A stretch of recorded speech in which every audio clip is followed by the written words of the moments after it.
I'm talking about going after the demographic that is young, that is watching this right now, trying to figure out how they can get in the game. Mm-hmm. That's what I'm talking about. And there's a lot of people out there like that. Yeah. And they just can't do it. So this is something that I wanted to talk to you about. And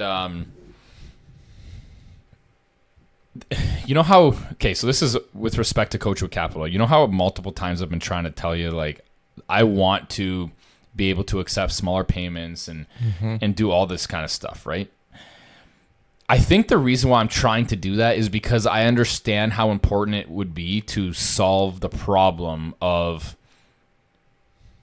helping people become more successful at a lower scale. Earlier in their journey.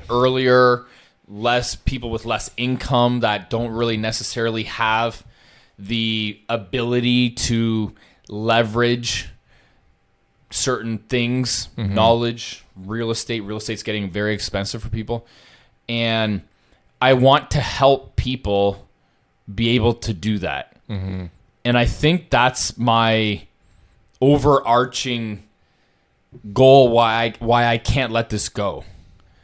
Because I truly do feel like there's such a massive opportunity there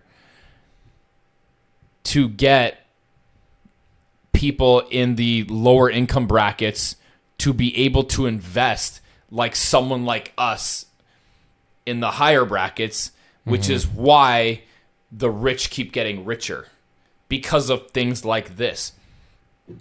Coachwood Capital has such a great platform to be able to do this with, but I feel it's not available and not easily leveraged for people with less income. And I'm so fucking hell-bent on figuring out a good solution to be able to do that. I feel like that's such a problem that if we could solve, I think that it would be wildly successful.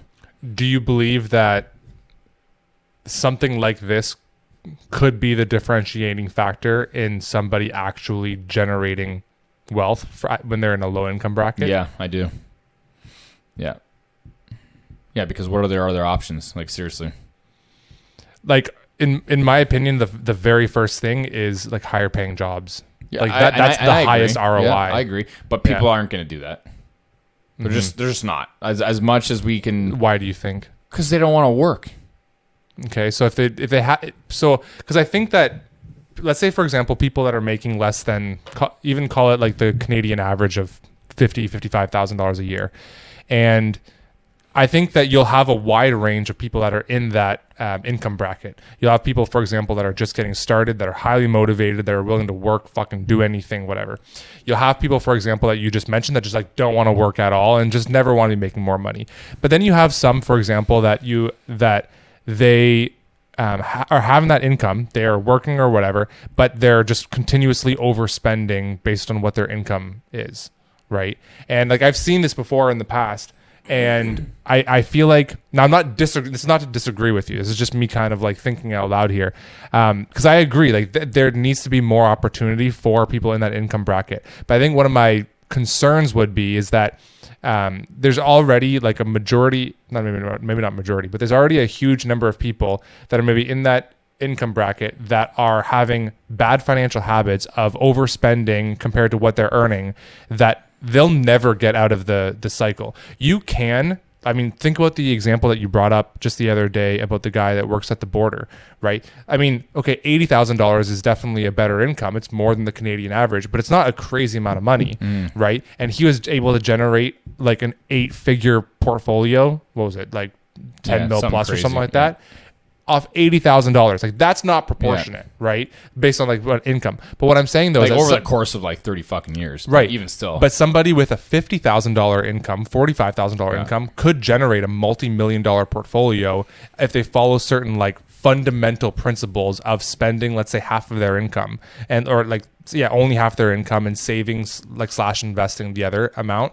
And I feel like if you're able to target that demographic, then that is absolutely, and you're able to kind of give them an opportunity to invest. I think that's what's key. I feel like a huge portion of, I mean, I see it, for example, amongst, especially like in the last couple of years, among some of my friends that are just like overspending compared to what they're earning. And like, okay, yeah, you even give them a tool in Coachwood Capital to invest. Like they're still never, like you can have the best possible property in the world and have them put in a couple $1,000s, but they'll never become wealthy because of their spending habits. And I totally agree. I feel like that's where the education, along with the platform for them to invest, is so important. Yeah. Right? Because like I had really bad fucking financial habits in my early 20s, right? Like I had a negative net worth of probably $100,000. It was fucking like very low income, high in debt. And like, I just didn't understand money. My fucking credit score was horrible because I signed up for a credit card on day one of university where they sign you, like, just like they have fucking Scotiabank there getting first year university students to sign up. And I'm like, oh, credit card, $1,000. Started spending that thing. I had no idea where the fucking bills were going. Yeah. And I just went on for fucking 6 months and I never paid a single thing. And my credit score tanked to fucking 400 all my, like when I was 18 and a half. Yeah.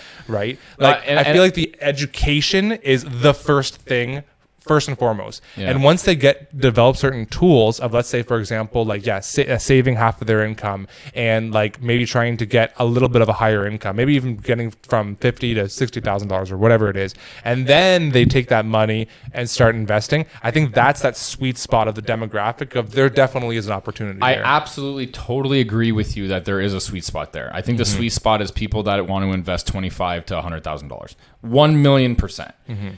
I'm more so talking about people that are like very early because the internet is changing people right now. People are, I'm seeing it, right? People want to get into real estate. People want to become this. People want to do this and people want to do that. And they just don't have the money. Mm-hmm. But I'm literally talking about like students. I'm talking about people that have like an extra $500, $1,000, and they see the net worth and the things that I've been able to accomplish. They want to ride those coattails, right? And I can help them do it with the same mentality. It's different. It's not the same as buying a REIT. You know what I mean? It's not the same as buying any of that. It's the same thing as to, you know, why is somebody buying? Like here's the thing though, is like, I mean, I see what you're saying, but at $500, I totally agree. That doesn't like even make $500 any sense. I know, at the distributions that we're going to be having, they'll be earning about $10 to $12 a month in a distribution. I know, but what I'm trying to like they're not generating wealth off of $10, $12 a month in a distribution. Like, listen, I get it, but if you look at the returns and if they constantly keep coming back, yes, right. So that would be my goal, is to get these guys early, educate them, see how this is actually working, show them how the real world works, get them involved in real estate, you know, get them listening to what we're doing here and doing all this kind of shit. And then having them, you know, every time they have an extra $1,000 is coming our way, $10,000, $50,000. Like, it would snowball. That's my thought. It would snowball. But I know in theory that looks... Well, no. That's actually something that I hadn't thought of, is that it is true that the continuous investment starting early is what is a differentiating factor. That's kind of what I'm more so talking about. I'm not necessarily talking about people that are like, you know, struggling already, that don't have that much money, that have very poor, you know, financial habits and spending habits. I'm not really talking about those people. That's not who I'm talking about. I'm talking about going after the demographic that is young, that is watching this right now, trying to figure out how they can get in the game. That's what I'm talking about. And there's a lot of people out there like that. And they just can't do it. And the key there, the number one key, is the continuous investment. Because one $500 investment is going to change nobody's life. I know. But if they do $500 once a year, even, but what it will that actually can snowball. It won't change their life, but it has the ability to change their mindset, which will change their life. And then us providing the educational backing and showing people the, you know, how real estate actually works through, you know, offering them an education based off the practical ownership of what they're investing in, I think would be able to actually change lives. And I think it would also develop a relationship that is extremely loyal.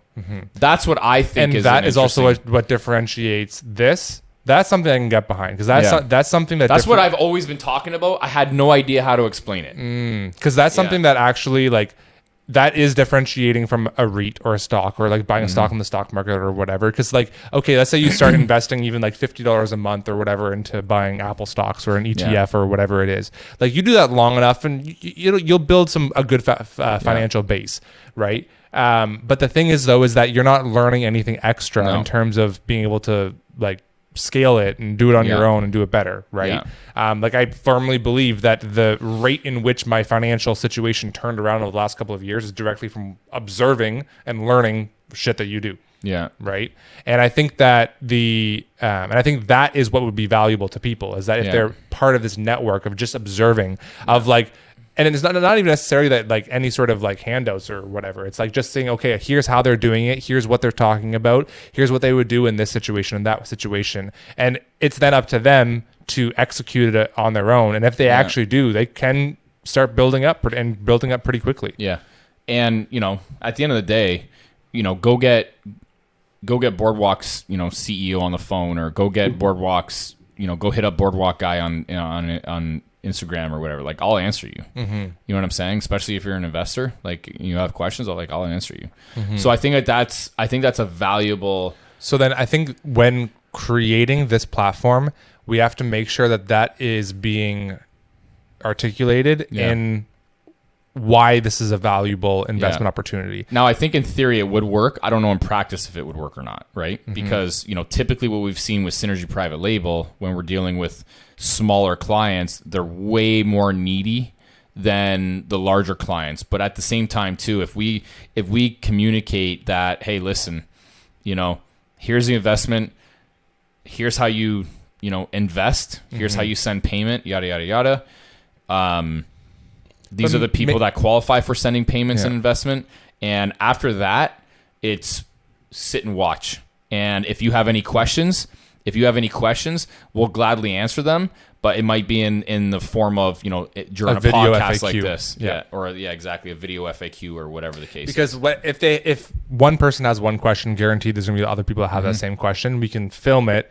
We won't necessarily get you on the phone, but we can film it, put it on the website as an FAQ, and you can watch the video. Like 100%, that's like the educational piece I think is definitely very important.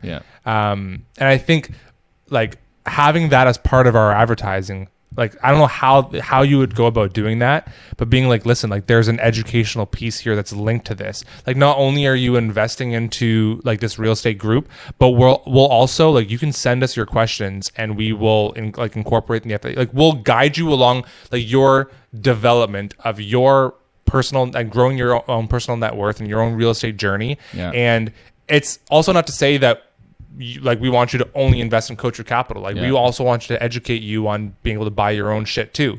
Now, at the end of the day, if you don't want to do the work, because there's a lot of fucking work at the end of the day, if you don't want to do the work and you only want to invest with us, like, we'll provide you a great platform that you can continuously invest and grow your own real estate net worth, but also educating people on, like, but I actually, like, even if we were to be able to tie in on our monthly reports to investors, some sort of, like, educational piece, where even if somebody is investing $250,000, they're already a multimillionaire, but they're like, oh, I learned something new this month by being able to watch. I think we need to start introducing a more, like, educational piece or a lot more transparency somehow to Coachwood Capital. I think that, and we need to figure out a draw. I'm not saying we should do that for the smaller investors.